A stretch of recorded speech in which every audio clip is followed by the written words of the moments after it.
Welcome to Talmudic Treasures. Today we are learning Nazir page 49, in which we learn that when it comes to a Nazir, we do not allow that individual to become in contact with any dead body, with the exception of a mace mitzvah. If they would find a body on the side of the road and there's no one else to care for those remains. However, even his closest relatives, he may not, including his father and his mother.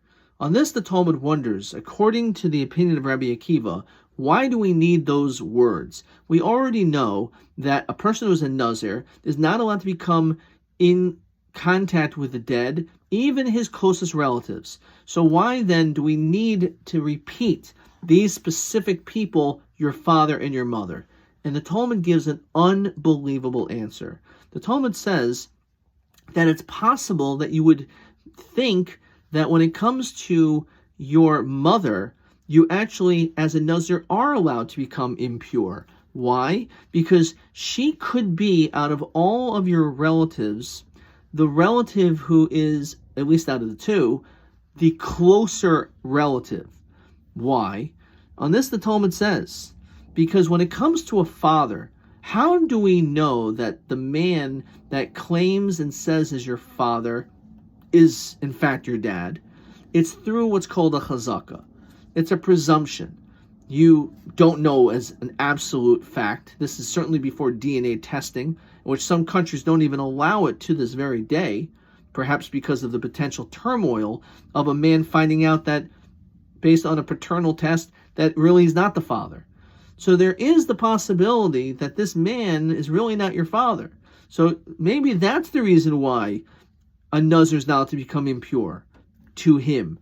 But your mother, in which there's 100% certainty, this is the woman that gave birth to you. There's no question about it. So maybe when it comes to a mother, the law is, even a Nazir who normally can never become impure, we will make the exception and say that you are allowed to become impure to the mother. And therefore, that's the reason why it mentions the mother also, you still cannot become impure.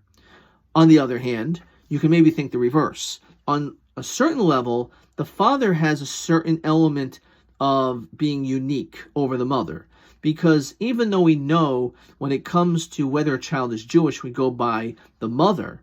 However, when it comes to if I'm a Kohen, am I a Levi or Yisrael, it is dependent upon who your father is. Based on the words, L'mishpachosam l'veisavosam.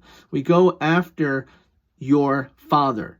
And therefore, maybe because of that, you would maybe think the opposite. That because it comes to your father, you could become impure because of this direct link. But again, we see that it does not make any distinction. That when it comes to a father or a mother, still a Nazir and also a high priest is not allowed to become impure. But what a fascinating phenomena that is brought up, which is constantly discussed in modern social conversations to this very day.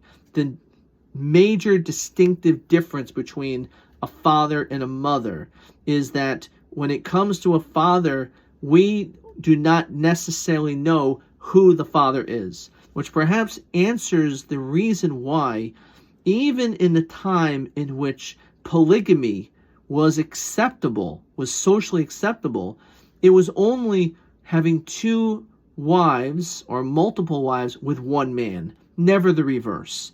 And it's based on this logic, because if you have a structure of a few wives and one man, whether or not you agree to it, but that child 100% will know who the mother is, and there will be a strong presumption that this is the one man. This is the one man in the picture. But if you would have multiple men with one woman, then all of a sudden we do not know the status of the father. And that's the reason why, among other reasons, presumably, that this was never something which was acceptable.